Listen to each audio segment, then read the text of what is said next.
తండ్రి, ప్రేమ కలిగిన దేవా, నీ పాదములకు నమస్కారములు.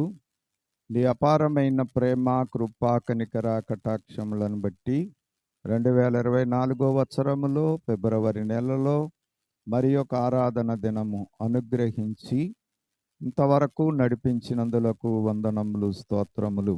ఇప్పుడు ఈ వాక్య ధ్యానములో కూడా మాతో ఉండి నడిపించుమని, దీవెనకరముగా చేయుమని యేసు నామములో వేడుకొనుచున్నాము తండ్రి. ప్రభునందు ప్రియులారా, శిలువ నాథుని కృపా సమాధానములు మనందరికీ సమృద్ధిగా లభించునుగాక. ఆమేన్. మరణమైనప్పుడు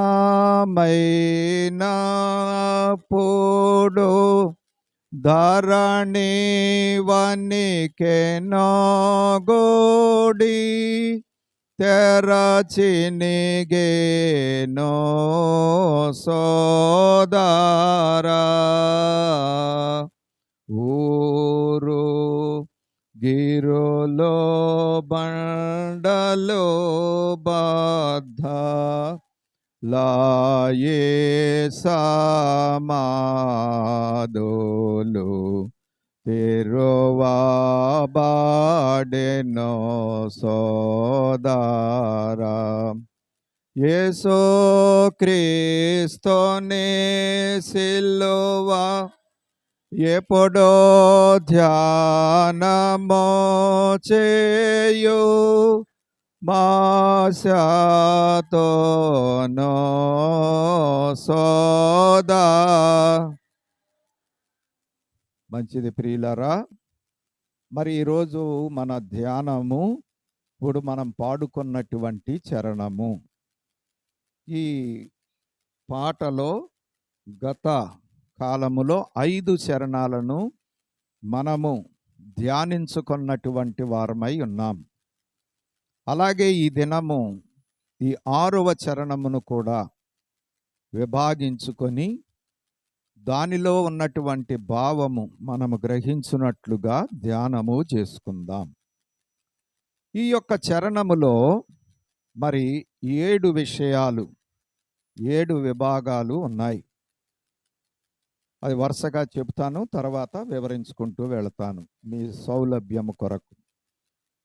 మొదటిది మరణమైనప్పుడు, అంటే ప్రభు శిలువ మీద తన ప్రాణాన్ని పెట్టినప్పుడు, ప్రాణాన్ని విడిచినప్పుడు.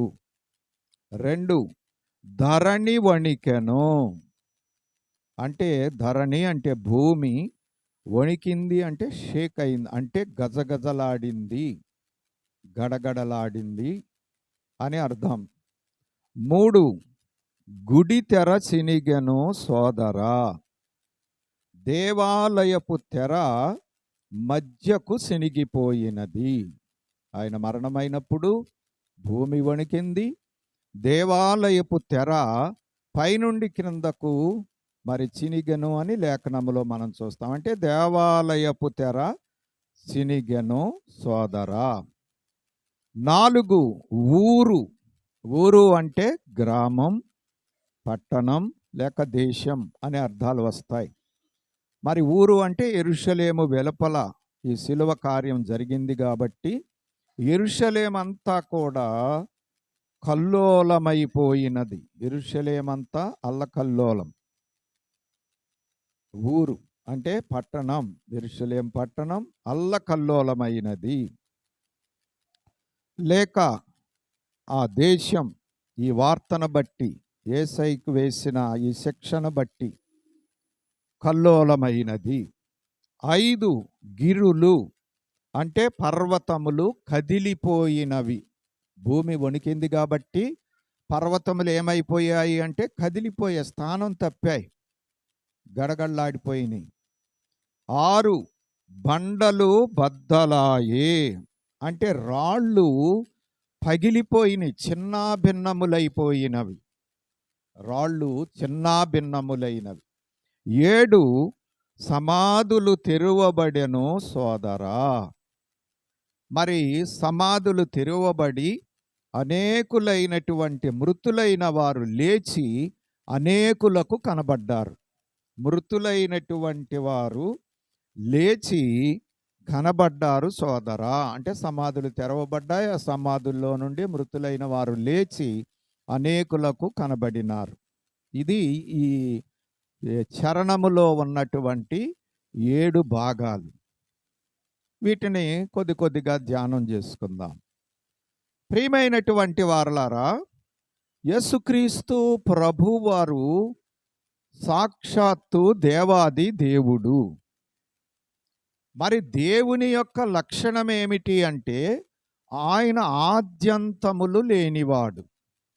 ఆయనకు జనన మరణములు లేవు. అందుకే దేవుడు ఆయన. అల్ఫా ఒమేగా అని చెప్పారు. ఆయనే ఆది, ఆయనే అంతం.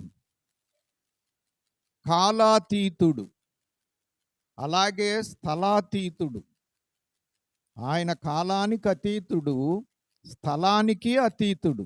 ఆయన సర్వవ్యాపి. ఎక్కడైనా ఉండగలడు, ఎట్లాగైనా ఉండగలడు, ఎలాగైనా ఉండగలడు. అలాంటి దేవుడు మరణము లేని దేవుడు. మానవుల కొరకు మరణమును అనుభవించారు. అందుకే యేసయ్య యొక్క మరణం అందరి మరణము లాంటిది కాదు. మనుషులకు జన్మ ఉంది కాబట్టి మరణం కూడా ఉంది. కానీ ఆయన దేవాది దేవుడు. ఆయనకు మరణము లేదు. కానీ మానవుల నిమిత్తము ఆయన మరణమును రుచి చూచారు, మరణమును అనుభవించారు. మరణము ఎరుగని దేవుడు మానవులను ప్రేమించి